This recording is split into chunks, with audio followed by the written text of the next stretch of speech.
Captain Kim Woo stood on the bridge of the research vessel Harmony and watched the stars pass by through the main window. His hands were steady, but his heart was beating fast. Today would change everything for humanity. Today they would meet aliens for the first time. The ship had been traveling for 3 months to reach this place.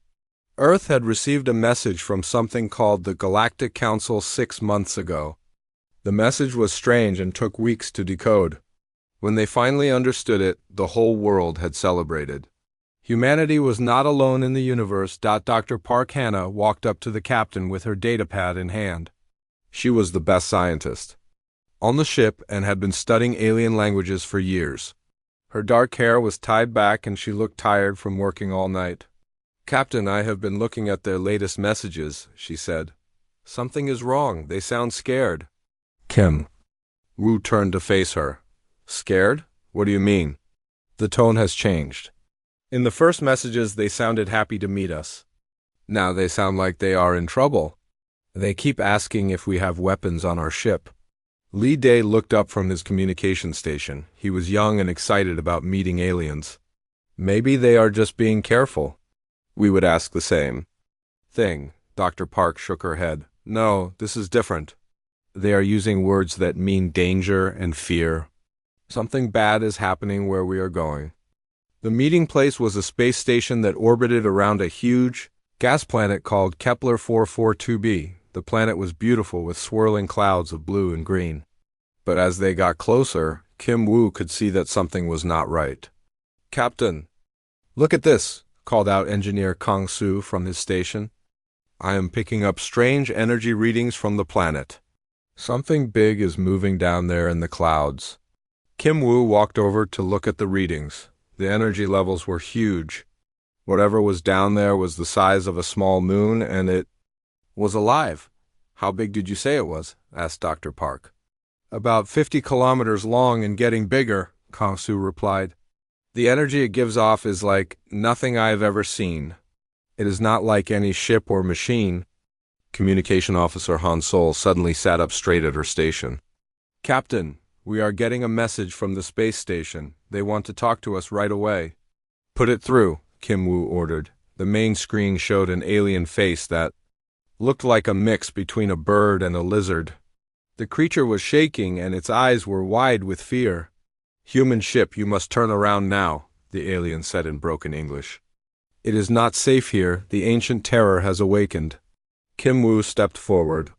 "This is Captain Kim Woo of Earth. What ancient terror? We came here to meet the Galactic Council as planned. The Council is here, but we may all die. The Devourer has risen from the deep places. No one can stop it. Your small ship will be destroyed if you come closer." Dr. Song Mi, who studied animal behavior, had been quiet until now. She moved closer to the screen. "What is a devourer? Is it some kind of animal?" The alien made a sound like crying. "Not animal, much worse. It eats entire worlds. It has been sleeping for millions of years, but something woke it up. 3 of our ships went to study it. They are gone now, Eden." Lee Day turned to the captain. "Sir, maybe we should leave. We are not ready to fight something like that." But Kim Woo was thinking. Humanity had not come this far to run away at the first sign of trouble. How long has this creature been here? It lives in the gas giant. The old stories say it has been there since before our civilization began. We thought the stories were just myths.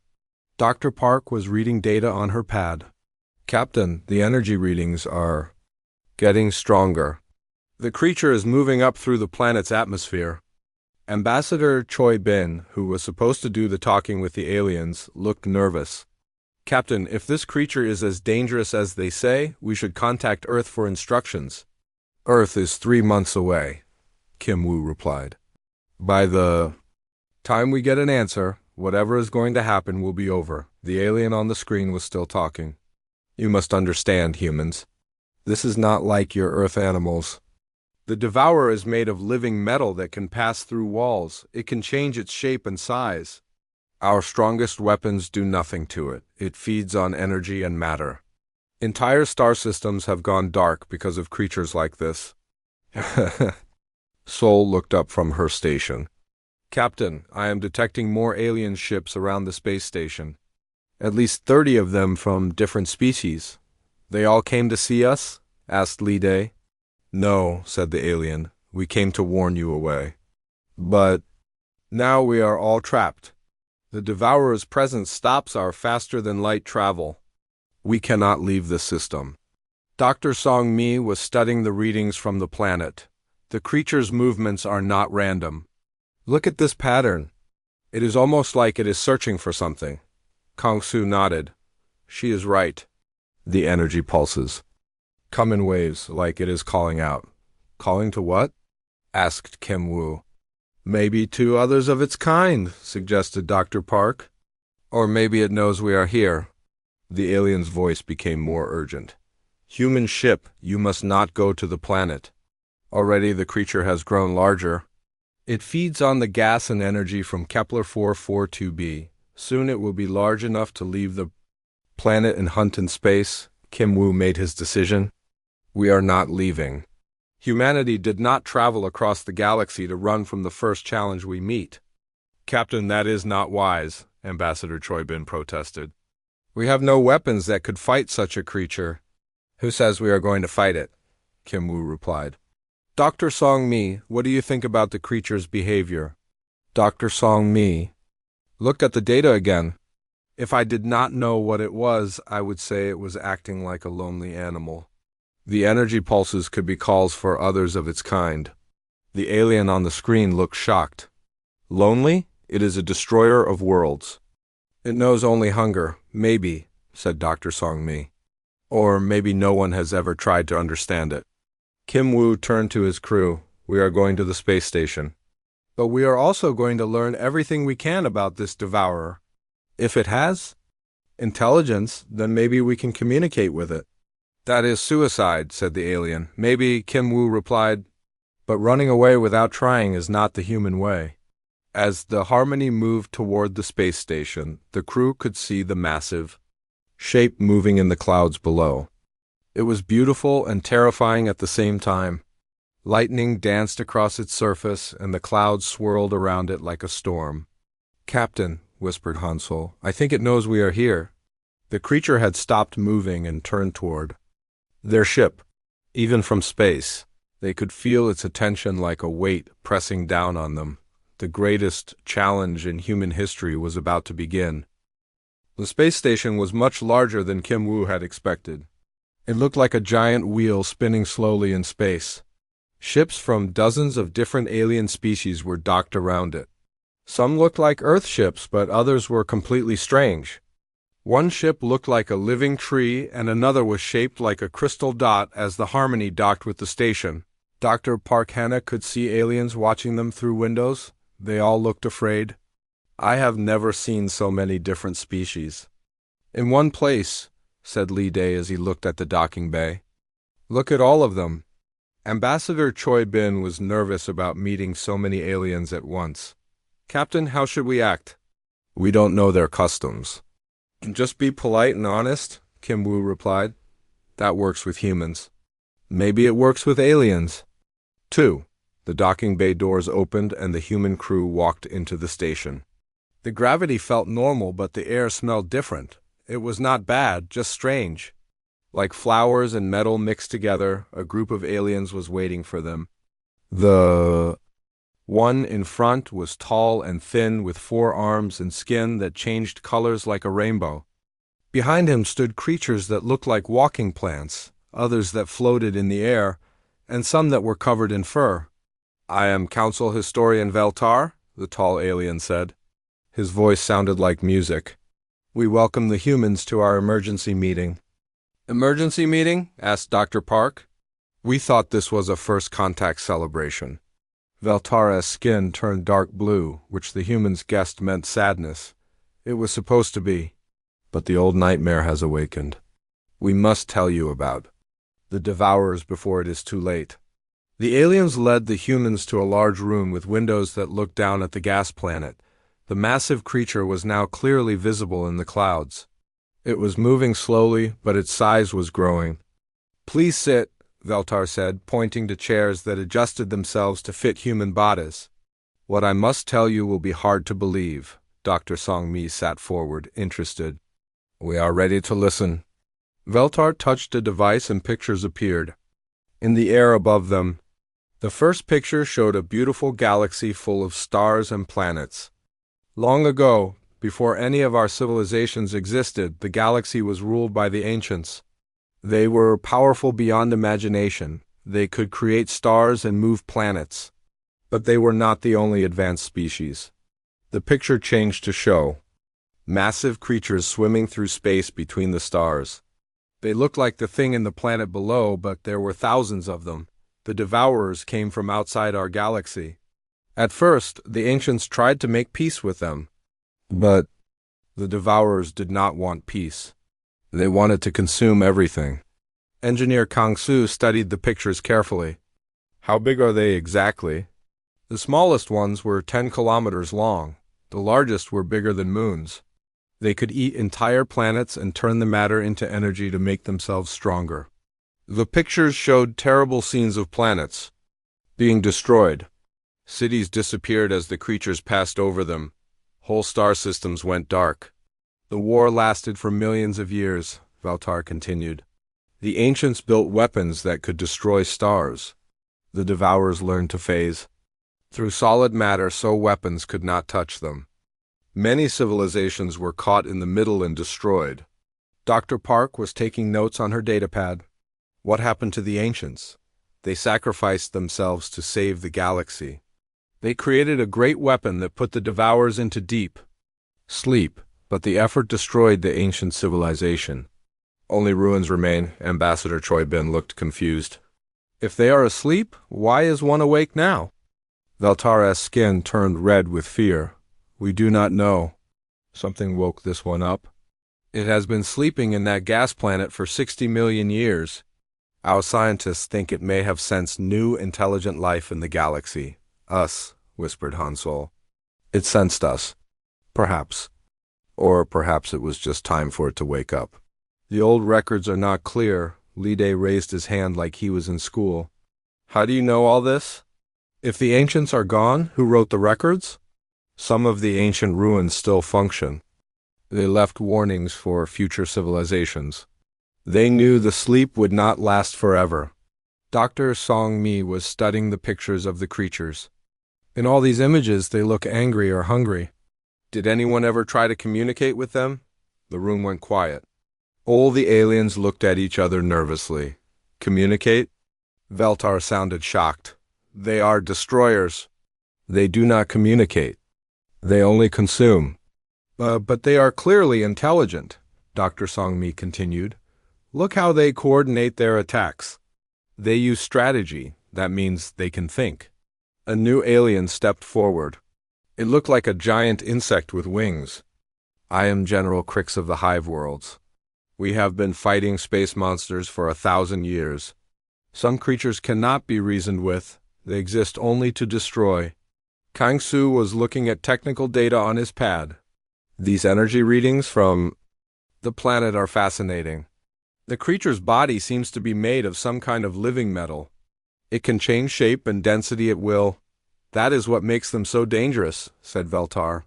Our weapons pass right through them when they phase. They're bodies, but they can become solid to grab and eat ships. Captain Kim Woo had been quiet, listening to everything. Now he spoke. How many ships have been lost studying this creature? 15 so far, General Crix replied. 3 this morning alone. Any ship that gets within 50 kilometers simply disappears. We think it absorbs them into its body mass. Doctor. Park looked up from her notes. What about long-range scanning? Can we study it from here? We have been trying for weeks, said Veltar. But it generates some kind of interference field. Our best sensors can barely penetrate it. What about biological sensors? Asked Dr. Song-mi. Is it giving off any organic signals? Brainwaves, chemical markers, anything that might tell us. About its mental state? The aliens looked confused. Mental state? Asked General Crix. It is a weapon, not a thinking being.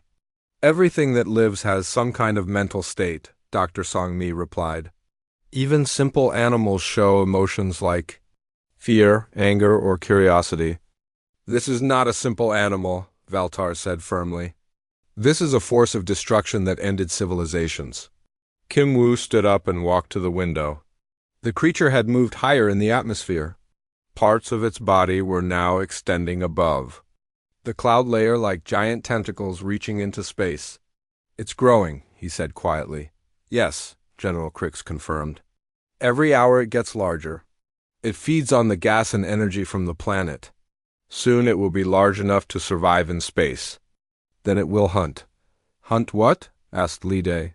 Everything, Valtar replied. Ships, space stations, colonies. It will not stop until it has consumed all the energy in this star system. Then it will move to the next system. Ambassador Choi Bin looked pale. How long do we have? Our scientists estimate 3 days before it leaves the planet, said General Crix. Maybe 4 if we are lucky. Dr. Song Mi was still studying the creature through the window. Look at how it moves. Those are not random movements. It's exploring, learning about its environment. Learning to hunt us, General Crix said darkly. Maybe, said Dr. Song Mi. Or maybe learning about us in general. Captain, I think we should try to make contact. The room erupted in shocked voices from all the aliens. Kim Woo held up his hand for silence. Explain your thinking, Doctor, he said calmly. If it wanted to attack the station, it could have done so already. It's big enough and strong enough. But it hasn't, it's just watching us and learning. That suggests intelligence and maybe even curiosity. Veltara's skin turned bright orange. That is the most dangerous idea I have ever heard. You cannot reason with a devourer. Kim Woo smiled grimly. Maybe that's because no one has ever really tried.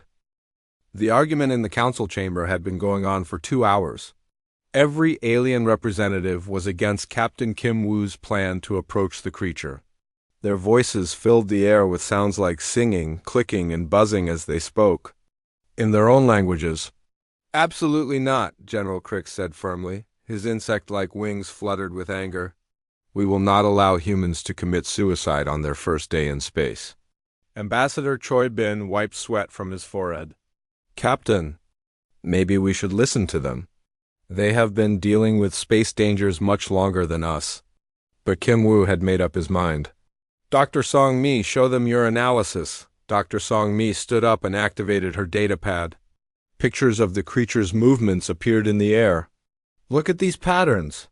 For the past 6 hours, the creature has been moving in circles around the planet. This is not hunting behavior. How do you know? Asked Veltar. His skin was bright red with worry. I have studied animal behavior for 15 years.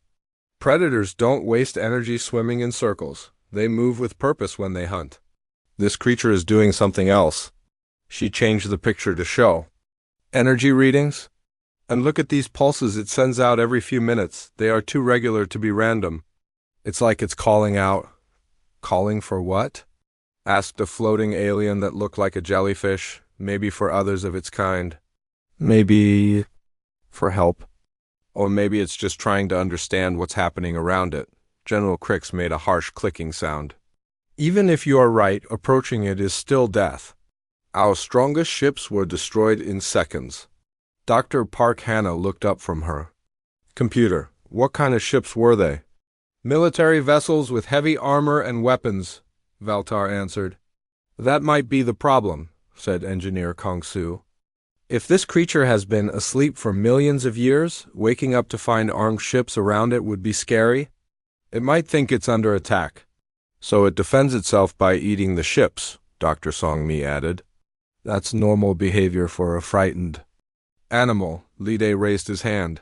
But our ship doesn't have any big weapons. Would that make a difference? It might, Dr. Song Mi replied. If the creature can sense the difference between a threat and something harmless, it might react differently.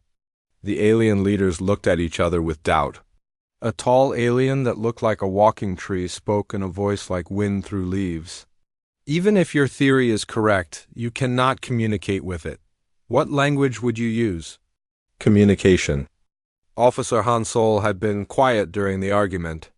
Now she spoke up. We have been working on that problem. Mathematics is universal. All intelligent species understand numbers and patterns. The creature might not use mathematics the way we do, Veltar warned. Then we try music, Hansol continued. Sound waves, light patterns, energy pulses. Something must work if it's truly intelligent. Captain Kim Woo walked to the window and looked down at the gas planet.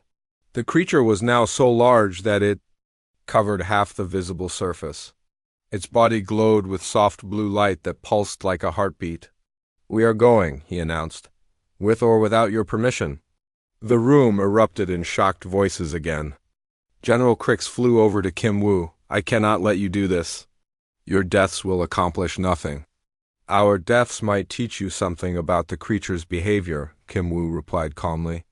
"And if we succeed, we might save everyone in this system." Ambassador Choi Bin stood up shakily. "Captain, I must protest. We have no authority to make such decisions for all of humanity. Someone has to make the decision," Kim Woo said. "Earth is too far away to ask for help. By the time a message reaches them, the creature will have consumed this entire star system." Dr. Song-mi joined him at the window. "Captain, I want to try something different. Instead of just trying to communicate, I want to study its brain patterns first." "It has brain patterns?" asked Veltar in surprise. "Everything that lives has some kind of neural activity.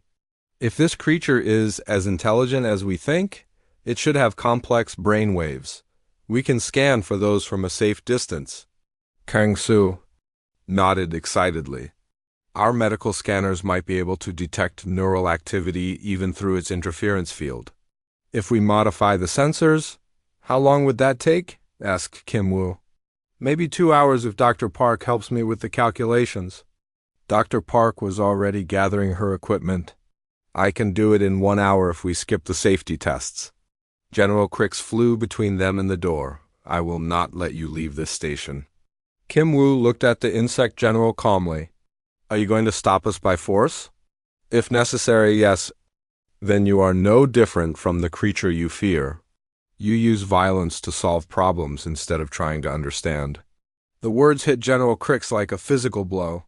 His wings stopped fluttering and he stepped back.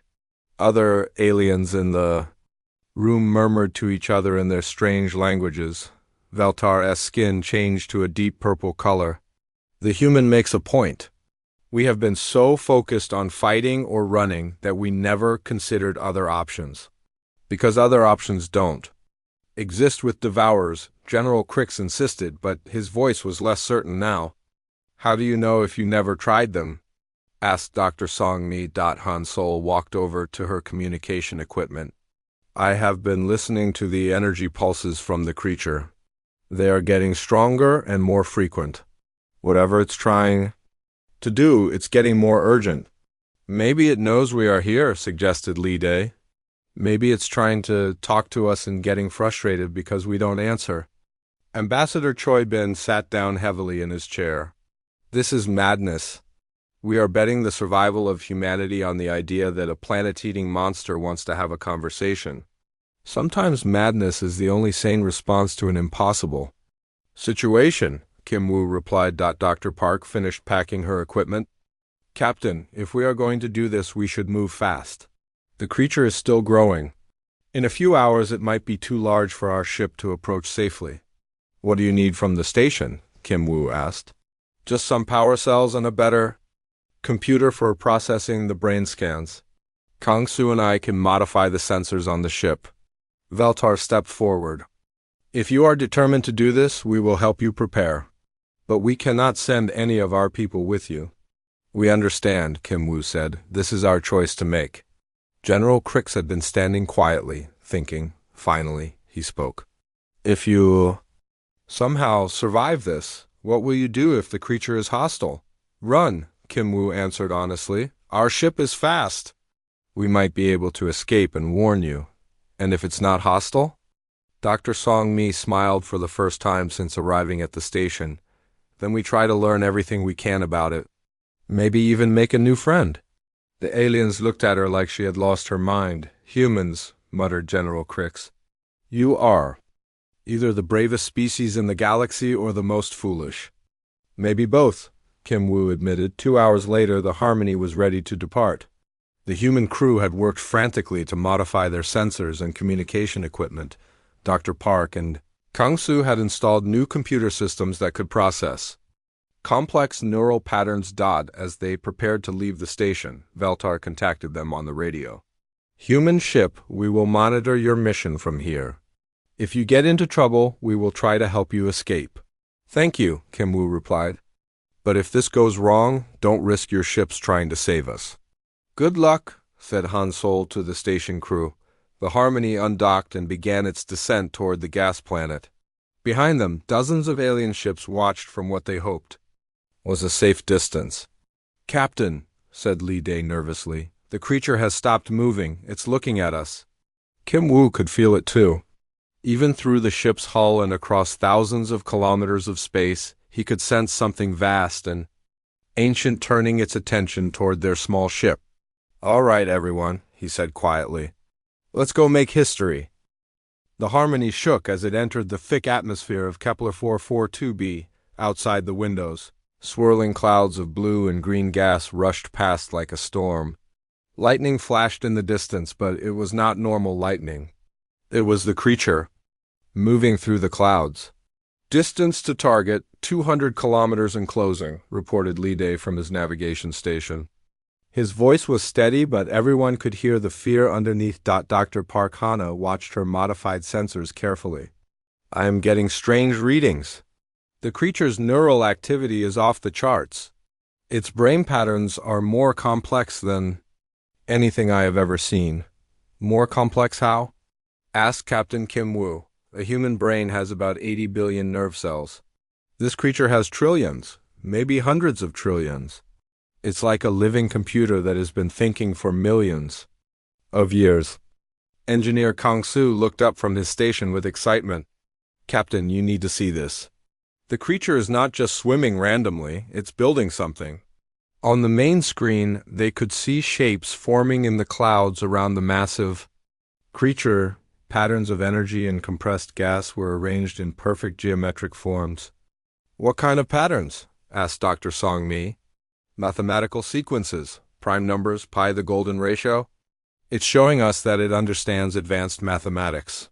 Communication Officer Han Sol was listening to the energy pulses coming from the creature. "The signals are getting stronger. I think it knows we are here and it's trying to talk to us. Can you respond?" Kim Woo asked. "I have been trying, but every time I send a signal back, the interference gets worse. It's like it's too excited and can't control its power."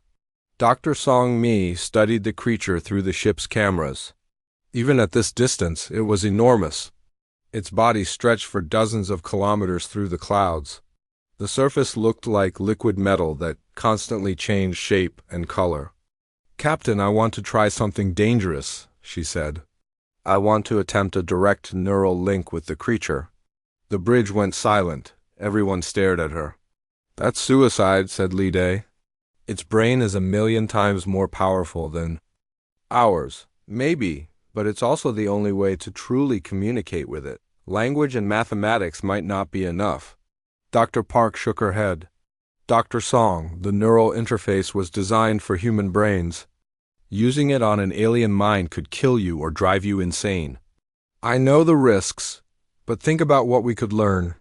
What if this creature has been trying to communicate for millions of years and no one ever listened?" Kim Woo considered her proposal. It was incredibly dangerous, but so was everything else they were doing. "What would you need?" he asked.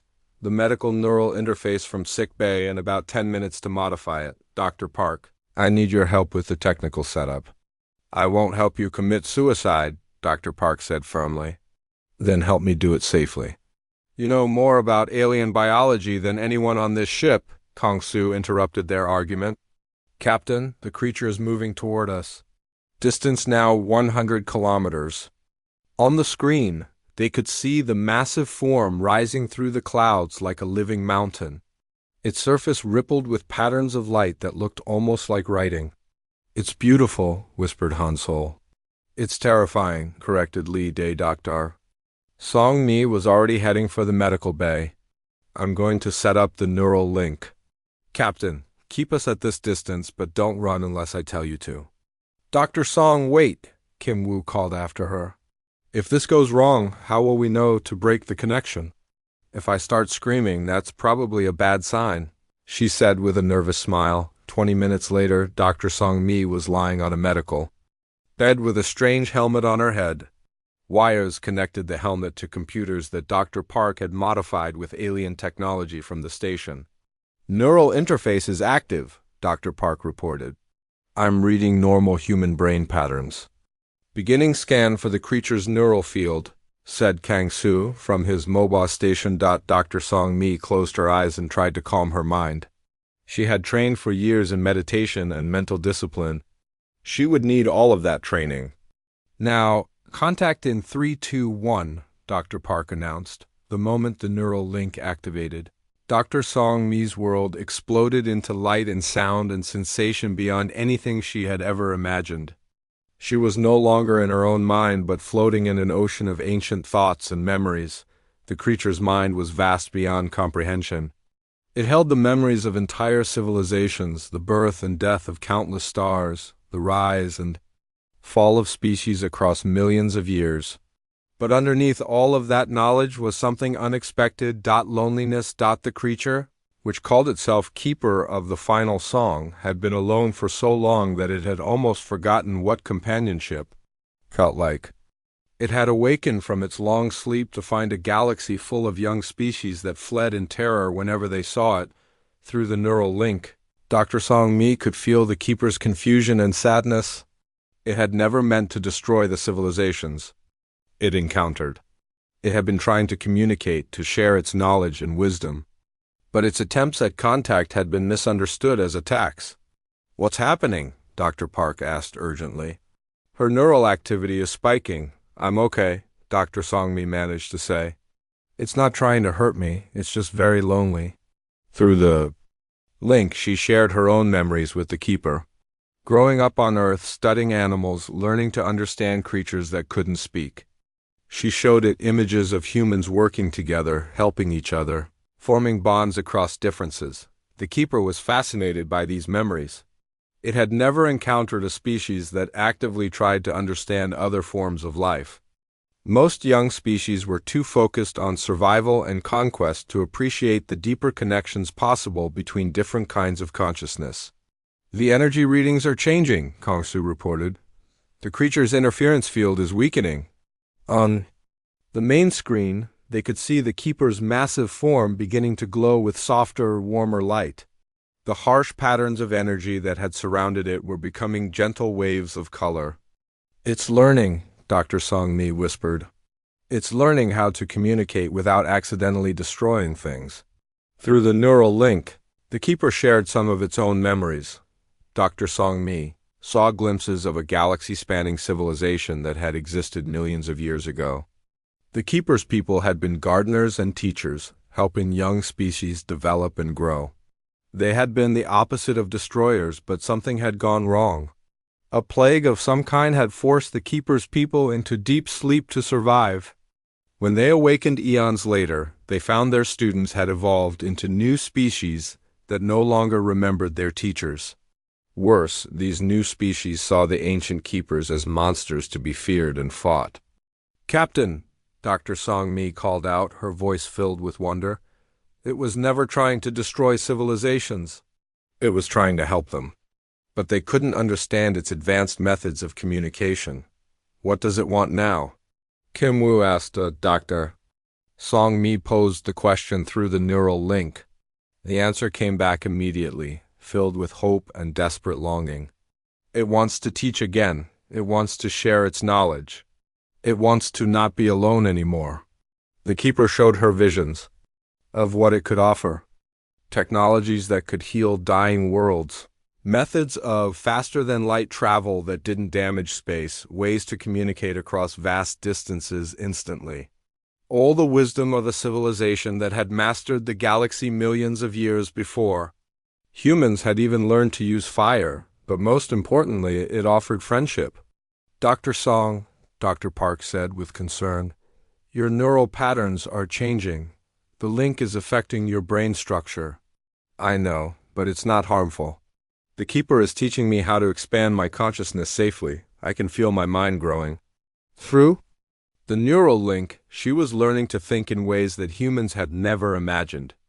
She could sense the movement of gas currents around the planet, feel the gravitational pull of distant stars, and understand the deep patterns that connected all life in the universe. "Captain," she said, opening her eyes for the first time since the link began, "we need to contact the alien fleet. They need to know that everything they believed about the Devourers is wrong." Kim Woo activated the communication system. "Space station, this is the Harmony. We have made contact with the creature and it is not hostile." "Repeat, the creature is not hostile." The response came immediately from General Crix. "Impossible. Our sensors show the creature has grown even larger. It now covers most of the planet's visible surface." "Because it's excited," Dr. Song-mi explained through the link. "When it gets emotional, it expands its physical form. Right now, it's happier than it has been in millions of years." "Prove it," demanded Veltar. Dr. Song-mi smiled and sent a request through the neural link. A moment later, the massive creature began to pulse with rhythmic light patterns. The lights spelled out mathematical equations in a dozen different alien languages. "It's saying hello," Dr. Song-mi translated. "And it's asking if anyone wants to learn." The communication channel was silent for a long moment. Then Veltar's voice came through, filled with amazement. "By the ancient stars," he whispered, "it really is trying to communicate." "More than that," said Dr. Song-mi. "It wants to help. Yes, all of us. It has solutions to problems we haven't even discovered yet." Through the neural link, she could feel the Keeper's joy at finally being understood. For the first time in millions of years, it had found creatures willing to listen instead of run away in fear. The bond between human and ancient being grew stronger, opening up possibilities that neither species had ever imagined. 3 days had passed since Dr. Song-mi first made contact with the Keeper. The space station was now buzzing with activity as alien scientists worked alongside humans to understand the ancient being's knowledge. The Keeper had moved closer to the space station, its massive form now visible outside every window, but instead of the dark, threatening presence it had been before, it glowed with warm, welcoming light. Patterns of color flowed across its surface like a living aurora. "The translation system is working better now," reported Han Sol from her new workstation. "The Keeper has learned to modulate its communication signals so they don't overload our equipment." Dr. Park Hannah was studying data that would have taken human scientists centuries to discover on their own. "Captain, look at this. The Keeper has shown us how to create energy directly from space itself. No fuel needed, no pollution, unlimited power." "That's impossible," said a visiting alien scientist who looked like a walking cactus. "Energy cannot be created from nothing." "It's not from nothing," Dr. Park explained. "It's extracted from the quantum fluctuations in empty space. The Keeper's people learned to do this millions of years ago." Engineer Kang-soo was even more excited about the new technologies. "Captain, the Keeper has taught us 17 different ways to travel faster than light. Some of them don't even require ships. You just step through a doorway and appear anywhere in the galaxy." Captain Kim Woo was pleased with the progress, but he was also worried. "Dr. Song, how are you feeling? You have been connected to the Keeper for 3 days straight." Dr. Song-mi looked different now. Her eyes seemed deeper, and she moved with a strange, graceful confidence. The neural link had changed her in ways that were hard to describe. "I feel wonderful, Captain. The Keeper is teaching me so much. Did you know that consciousness is not just electrical signals in the brain? It's actually a fundamental force of the universe like gravity or magnetism." Li Day looked concerned. "Are you still human, Dr. Song?" She smiled at him with genuine warmth. "I'm still me, Li, just bigger inside. The Keeper isn't replacing my thoughts, it's expanding them. I can still think like a human, but now I can also think like something that has existed for millions of years." Veltar had spent the last day studying the historical records that the Keeper shared with them. His skin had been cycling through colors of amazement for hours. This changes everything we thought we knew about galactic history, he announced to the assembled diplomats. The Devourers were never destroyers. They were the gardeners who helped our ancient ancestors evolve into spacefaring civilizations. General Crix was still skeptical. If they were so helpful, why did they destroy entire star systems? They didn't, Dr. Song Mi answered through the neural link. What the historical records show as destruction was actually advanced terraforming. The Keepers would restructure dying systems to make them more suitable for life. But whole civilizations disappeared, protested an alien that looked like a crystal formation. Because they transcended physical existence, the Keeper explained through Dr. Song Mi. They evolved beyond the need for physical bodies and joined us in higher dimensions of reality. The aliens in the room exchanged nervous glances. The idea of transcending physical existence was both exciting and terrifying. Ambassador Choibin raised his hand. What about us? Do you expect humans to transcend physical existence too? Only if you want to, Dr. Song Mi replied. The Keeper believes that every species should choose its own path of development. Some prefer to remain physical, others choose to evolve beyond matter and energy. What do you recommend for humanity? Asked Kim Woo. Dr. Song Mi was quiet for a moment as she consulted with the Keeper. The Keeper thinks humans have a special gift. You form emotional connections with other species more easily than most. You could become bridges between different forms of consciousness. Bridge builders, mused Dr. Park. I like that. Suddenly, alarms began blaring throughout the station. Hansol looked up from her communications station with alarm. Captain, we're receiving distress signals from the outer system. Something is attacking the mining colonies on the asteroid belt. The main screen showed images from the distant asteroids. Dark shapes were moving between the rocks, destroying everything in their path. But these were not organic creatures like the Keeper. They looked like machines made of black metal with red glowing eyes. What are those things? Asked Li Day. General Crix's wings fluttered with recognition and fear. Harvesters. We thought they were myths, but those are definitely harvester drones. What do they harvest? Kim Woo asked, though he suspected he already knew the answer. Consciousness. Veltar answered grimly. They drain the life force from intelligent beings and use it to power their machines. They are the opposite of everything the Keepers represent. Dr. Song Mi's eyes went wide as the Keeper shared urgent information through their link. The Keeper says the harvesters are why its people went into hibernation millions of years ago. They're not from this galaxy. They come from dead space between galaxies, looking for living worlds to consume. How many of them are there? Asked General Crix. The Keeper isn't sure.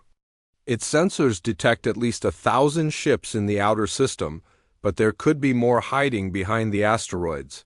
Kim Woo made a quick decision. All ships, prepare for combat.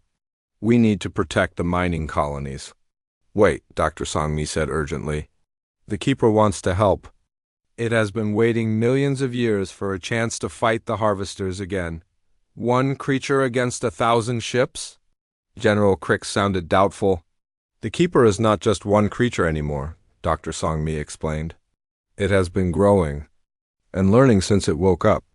And now it has something it never had before. What? Asked Veltar, all eyes who understand it. Through the neural link, Dr. Song Mi felt the Keeper's excitement and determination. For the first time since its people had gone into hibernation, it was not alone in the fight against the great darkness. The massive being began to change shape, its biometal form flowing like liquid as it reconfigured itself for combat. Parts of its body separated and formed smaller creatures that looked like living ships, but these were not separate beings. They were all extensions of the Keeper's consciousness. Incredible, breathed Dr. Park. It's turning itself into an entire fleet. More than that, said Dr. Song Mi. It wants to share its knowledge with our ships too. If we allow it, the Keeper can temporarily merge with our technology to make it more powerful. Is that safe? Asked Kim Woo. The Keeper promises that the merge will be temporary and will not harm our ships or crews. But it will give us capabilities we never dreamed of. Kim Woo looked around the room at the alien representatives. What do you think? Do we trust our new ally? One by one, the aliens nodded their agreement. Even General Crix, who had been the most skeptical, gave his consent. Very well, Kim Woo announced. All ships prepare to receive assistance from the Keeper. We're going to show these harvesters what happens when they threaten the system under our protection. Through the windows, they could see ships from dozens of species moving into formation around the Keeper's biometal constructs.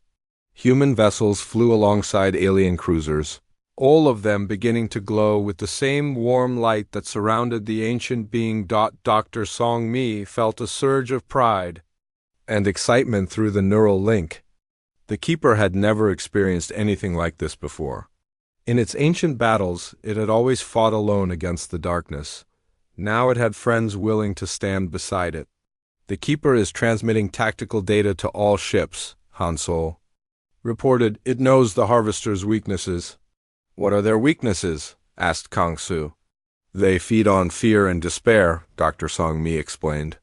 But they cannot process positive emotions like hope, friendship, and courage. Those emotions actually damage their systems, so we beat them by being happy? Li Day sounded confused. We beat them by fighting together as friends instead of fighting alone in fear, Dr. Song Mi corrected. The Keeper is showing us how to weaponize our emotional connections. The combined fleet began moving toward the outer system, leaving a trail of brilliant light behind them. For the first time in galactic history, organic beings and an ancient Keeper were working together as true partners. The battle for the future of consciousness itself was about to begin. 6 months had passed since the great battle against the Harvesters. The mining colonies in the asteroid belt had been saved, and the mechanical invaders had been driven back into the dark space between galaxies. But the victory had changed everything. In ways no one had expected. Captain Kim Woo stood on the bridge of his new ship, the Unity. It was unlike any vessel that had ever been built before. The hull was a combination of human engineering, alien technology, and biometal gifted by the Keeper.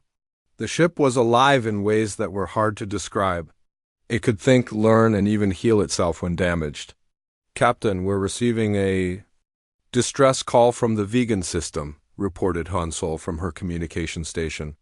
Another impossible situation that needs human attention. Kim Woo smiled. In the months since first contact, humanity had gained a reputation throughout the galaxy for solving problems that other species considered hopeless. They had become the diplomats that everyone called when peaceful solutions seemed impossible. What's the situation? He asked. A species of living crystals has formed a hive mind that's growing too fast. They're accidentally absorbing the consciousness of other species on their planet. The local government wants to destroy them, but that would mean killing billions of innocent crystal beings. Dr. Song Mi entered the bridge looking more radiant than ever. Her connection with the Keeper had continued to evolve, and she could now communicate with almost any form of consciousness in the galaxy. She was no longer entirely human, but she was not entirely something else either. She had become a bridge between different kinds of awareness. The Keeper wants to help with this situation, she announced. It has experience with hive minds that grow too quickly. What does it recommend? Asked Kim Woo. Gentle guidance instead of force. The crystal. Beings don't realize they're harming others. They just need to learn how to control their growth and communicate properly with the species around them. Dr. Park Hannah looked up from her science station. That's the 15th impossible situation we've solved this month. Word is spreading that humans can make friends with anything. Not just humans, corrected Dr. Song Mi. Humans working together with the Keeper and our alien allies. None of us could do this alone. Engineer Kang Su was working on modifications to their bioship with help from several alien technicians. Captain, the new faster-than-light system is ready. We can reach the vegan system in 2 hours instead of 2 days. How is that possible? Asked Li Day, who was now the ship's first officer. The Keeper taught us how to fold space using consciousness itself, Kang Su explained. Instead of pushing through space, we convince space to bring our destination closer to us. Ambassador, Choi Bin, who had become the head of the new Interspecies Empathy Institute, joined them on the bridge. Kim Woo, I have news from Earth. The planet wants to establish a formal alliance with the Galactic Council. They're calling it the Consciousness Cooperation Treaty. What does that mean exactly? Asked Kim Woo. Earth will provide diplomatic services to help solve conflicts between species. In exchange, the galaxy will share its knowledge and protect Earth from outside threats like the harvesters. Dr. Song-mi nodded approvingly. The Keeper thinks this is wisdom. Young species develop better when they have both challenges to overcome and mentors to guide them. Through the ship's biometal walls, they could feel the Keeper's presence like a warm, reassuring weight. The ancient being had made itself into a living guardian for the growing alliance of species. Parts of its consciousness lived in every ship, every space station, and every diplomatic facility in the alliance, but it was not controlling these places. Instead, it was offering its wisdom and protection to anyone who asked for help. The Keeper had learned from its mistakes millions of years ago when its people had tried to guide younger species too directly. Captain, Han Sol announced, we're ready to depart for the vegan system.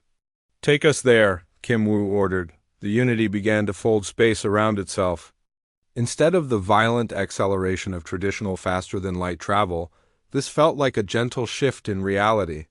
One moment they were orbiting Kepler 442b, and the next they were in an entirely different star system. I still can't get used to that, admitted Li Day. Neither can I, said Dr. Park. But the Keeper says we'll develop new senses that make this kind of travel feel natural. As they approached the planet where the crystal beings lived, they could see the problem immediately. Massive crystal formations were growing out of the ground at visible speeds. The crystals glowed with patterns of light that looked like neural activity. They're definitely intelligent, observed Dr. Song-mi. And they're trying to communicate.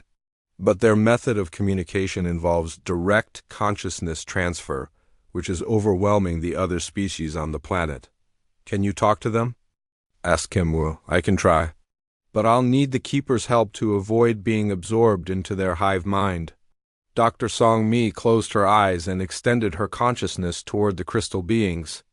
With the Keeper's guidance, she was able to make contact without losing her individual identity. The crystal beings were young and excited about discovering other forms of consciousness. They had only recently developed intelligence and were eager to share their thoughts and experiences with everyone they met. They had no idea that their enthusiasm was harmful to beings with different types of minds. Through Dr. Song-mi, the Keeper shared techniques for controlled communication that would allow the crystal beings to interact with other species without overwhelming them. It also taught them how to grow their physical forms more slowly so they wouldn't accidentally crush the cities of their planet mates. They understand now, Dr. Song-mi reported. They're going to practice the new communication methods and coordinate their growth with the other species on their planet. Just like that? Asked Ambassador Choi Bin. Most conflicts come from misunderstanding, not genuine hostility, Dr. Song-mi explained. When beings truly understand each other, they usually find ways to cooperate. Han Sol looked up from her communications. Station. Captain, we're receiving messages from 7 different star systems. They all have impossible situations that need our attention. Kim Woo laughed. It looks like we're going to be busy. The Keeper is pleased, said Dr. Song-mi. It has been waiting millions of years to see the galaxy filled with species that choose cooperation over conflict. Dr. Park was studying long-range sensor data. Captain, I'm detecting something interesting. There are energy signatures in distant galaxies that match the Keeper's biometal. I think there might be other Keepers out there, still sleeping. Should we try to wake them up? Asked Kangsu. Dr. Song-mi consulted with the Keeper through their neural link. The Keeper says yes, but carefully. Its people need to wake up to a galaxy that will welcome them instead of fearing them. Then that's our new mission, Kim Woo decided. We help solve the problems in this galaxy while preparing for the return of the other Keepers. What about the harvesters? Asked Li Day. They might come back? The Keeper believes they will return eventually, Dr. Song-mi admitted. But when they do, they'll find a galaxy united in consciousness and cooperation instead of divided by fear and misunderstanding. That's something they won't know how to fight. Over the following months, the Unity and its crew traveled throughout the galaxy, helping to resolve conflicts and build understanding between different species. They mediated disputes between gas-based beings and rock-based beings, helped energy creatures learn to communicate with physical species, and even found ways for digital consciousnesses to interact peacefully with organic minds. Each success strengthened the bonds between the member species of what was now being called the Consciousness Alliance. The Keeper's wisdom, combined with humanity's gift for empathy and the unique perspectives of dozens of alien species, created solutions that no one could have imagined alone. Dr. Song-mi had evolved even further, becoming something new that had never existed before. She was still recognizably human in her compassion and curiosity, but her consciousness now spanned multiple dimensions of reality. She could communicate with beings made of pure energy, living planets, and even the quantum awareness that existed in the fabric of space itself. "Sometimes I wonder what I'm becoming," she confided to Kim Woo during a quiet moment on the bridge. "You're becoming what humanity has always had the potential to be," he replied. "A bridge between different kinds of consciousness. A friend to beings that others might see as impossible to understand." "And you're all becoming it too," she said, looking around at their crew. "The neural link isn't just changing me. It's slowly expanding all of your minds as well." It was true. All of the humans who worked closely with the Keeper were developing new abilities. They could sense emotions across species barriers, understand complex alien languages intuitively, and even perceive forms of consciousness that had no physical bodies, but they remained fundamentally human in their determination to help others and their refusal to abandon anyone who needed assistance. Years passed, and the Consciousness Alliance grew to include hundreds of species across dozens of galaxies. The Unity had become the flagship of a fleet of bioships that combined the best of organic and technological development. 6 months had passed since the great battle against the Harvesters. The mining colonies in the asteroid belt had been saved, and the mechanical invaders had been driven back into the dark space between galaxies. But the victory had changed everything. In ways no one had expected. Captain Kim Woo stood on the bridge of his new ship, the Unity. It was unlike any vessel that had ever been built before. The hull was a combination of human engineering, alien technology, and biometal gifted by the Keeper. The ship was alive in ways that were hard to describe. It could think, learn, and even heal itself when damaged. "Captain, we're receiving a distress call from the vegan system," reported Hansol from her communication station. "Another impossible situation that needs human attention." Kim Woo smiled. In the months since first contact, humanity had gained a reputation throughout the galaxy for solving problems that other species considered hopeless. They had become the diplomats that everyone called when peaceful solutions seemed impossible. "What's the situation?" he asked. "A species of living crystals has formed a hive mind that's growing too fast. They're accidentally absorbing the consciousness of other species on their planet. The local government wants to destroy them, but that would mean killing billions of innocent crystal beings." Dr. Song-mi entered the bridge looking more radiant than ever. Her connection with the Keeper had continued to evolve, and she could now communicate with almost any form of consciousness in the galaxy. She was no longer entirely human, but she was not entirely something else either. She had become a bridge between different kinds of awareness. "The Keeper wants to help with this situation," she announced. "It has experience with hive minds that grow too quickly. What does it recommend?" asked Kim Woo. "Gentle guidance instead of force." "The crystal beings don't realize they're harming others. They just need to learn how to control their growth and communicate properly with the species around them." Dr. Park Hannah looked up from her science station. "That's the 15th impossible situation we've solved this month. Word is spreading that humans can make friends with anything." "Not just humans," corrected Dr. Song-mi. Humans working together with the Keeper and our alien allies. None of us could do this alone. Engineer Kong-Su was working on modifications to their bioship with help from several alien technicians. Captain, the new faster-than-light system is ready. We can reach the vegan system in 2 hours instead of 2 days. How is that possible? Asked Li Day, who was now the ship's first officer. The Keeper taught us how to fold space using consciousness itself, Kong-Su explained. Instead of pushing through space, we convince space to bring our destination closer to us. Ambassador Choi Bin, who had become the head of the new Interspecies Empathy Institute, joined them on the bridge. Kim Woo, I have news from Earth. The planet wants to establish a formal alliance with the Galactic Council. They're calling it the Consciousness Cooperation Treaty. What does that mean exactly? Asked Kim Woo. Earth will provide diplomatic services to help solve conflicts between species. In exchange, the galaxy will share its knowledge and protect Earth from outside threats like the Harvesters. Dr. Song-mi nodded approvingly. The Keeper thinks this is wisdom. Young species develop better when they have both challenges to overcome and mentors to guide them. Through the ship's biometal walls, they could feel the Keeper's presence like a warm, reassuring weight. The ancient being had made itself into a living guardian for the growing alliance of species. Parts of its consciousness lived in every ship, every space station, and every diplomatic facility in the alliance, but it was not controlling these places. Instead, it was offering its wisdom and protection to anyone who asked for help. The Keeper had learned from its mistakes millions of years ago, when its people had tried to guide younger species too directly. Captain, Han Sol announced, we're ready to depart for the vegan system. Take us there, Kim Woo ordered. The Unity began to fold space around itself. Instead of the violent acceleration of traditional faster-than-light travel, this felt like a gentle shift in reality. One moment they were orbiting Kepler 442b, and the next they were in an entirely different star system.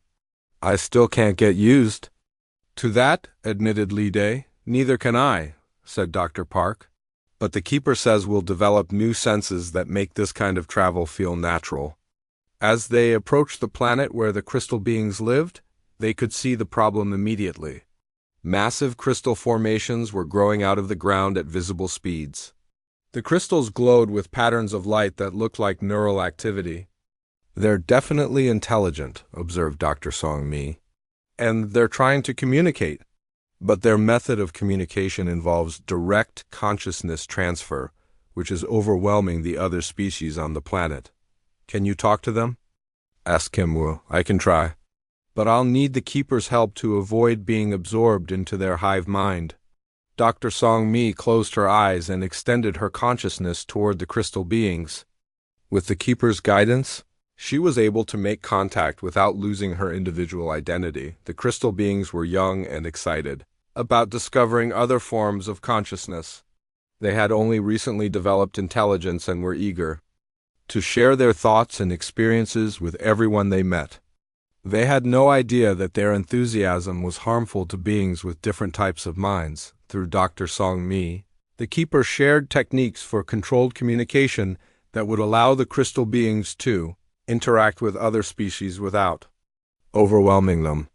It also taught them how to grow their physical forms more slowly so they wouldn't accidentally crush the cities of their planet mates. They understand now, Dr. Song-mi reported. They're going to practice the new communication methods and coordinate their growth with the other species on their planet. Just like that? Asked Ambassador Choi Bin. Most conflicts come from misunderstanding, not genuine hostility, Dr. Song-mi explained. When beings truly understand each other, they usually find ways to cooperate. Han Sol looked up from her communications. Station. Captain, we're receiving messages from 7 different star systems. They all have impossible situations that need our attention. Kim Woo laughed. It looks like we're going to be busy. The Keeper is pleased, said Dr. Song-mi. It has been waiting millions of years to see the galaxy filled with species that choose cooperation over conflict. Dr. Park was studying long-range sensor data. Captain, I'm detecting something interesting. There are energy signatures in distant galaxies that match the Keeper's biometal. I think there might be other Keepers out there, still sleeping. Should we try to wake them up? Asked Kangsu. Dr. Song-mi consulted with the Keeper through their neural link. The Keeper says yes, but carefully. Its people need to wake up to a galaxy that will welcome them instead of fearing them. Then that's our new mission, Kim Woo decided. We help solve the problems in this galaxy while preparing for the return of the other Keepers. What about the Harvesters? Asked Li Day. They might come back? The Keeper believes they will return eventually, Dr. Song-mi admitted. But when they do, they'll find a galaxy united in consciousness and cooperation instead of divided by fear and misunderstanding. That's something they won't know how to fight. Over the following months, the Unity and its crew traveled throughout the galaxy, helping to resolve conflicts and build understanding between different species. They mediated disputes between gas-based beings and rock-based beings, helped energy creatures learn to communicate with physical species, and even found ways for digital consciousnesses to interact peacefully with organic minds.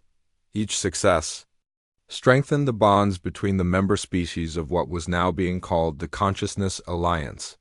The Keeper's wisdom, combined with humanity's gift for empathy and the unique perspectives of dozens of alien species, created solutions that no one could have imagined alone. Dr. Song-mi had evolved even further, becoming something new that had never existed before. She was still recognizably human in her compassion and curiosity, but her consciousness now spanned multiple dimensions of reality. She could communicate with beings made of pure energy, living planets, and even the quantum awareness that existed in the fabric of space itself. Sometimes I wonder what I'm becoming, she confided to Kim Woo during a quiet moment on the bridge. You're becoming what humanity has always had the potential to be, he replied. A bridge between different kinds of consciousness. A friend to beings that others might see as impossible to understand. And you're all becoming it too, she said, looking around at their crew. The neural link isn't just changing me.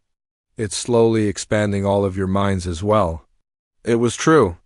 All of the humans who worked closely with the Keeper were developing new abilities.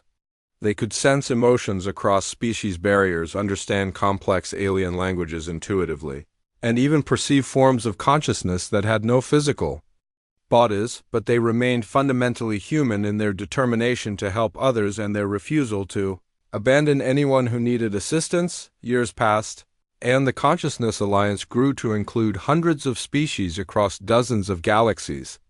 The Unity had become the flagship of a fleet of bioships that combined the best of organic and technological development.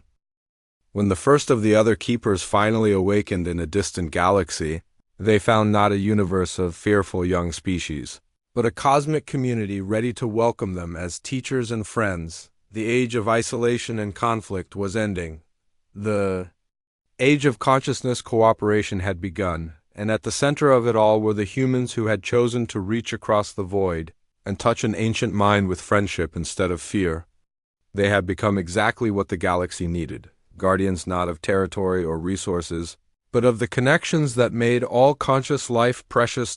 In the depths of space, other ancient beings stirred from their long slumbers, drawn by the growing network of cooperative consciousness that was spreading throughout the universe. Each one that awakened found the same thing, a young species called humanity that had learned the most important lesson in the cosmos.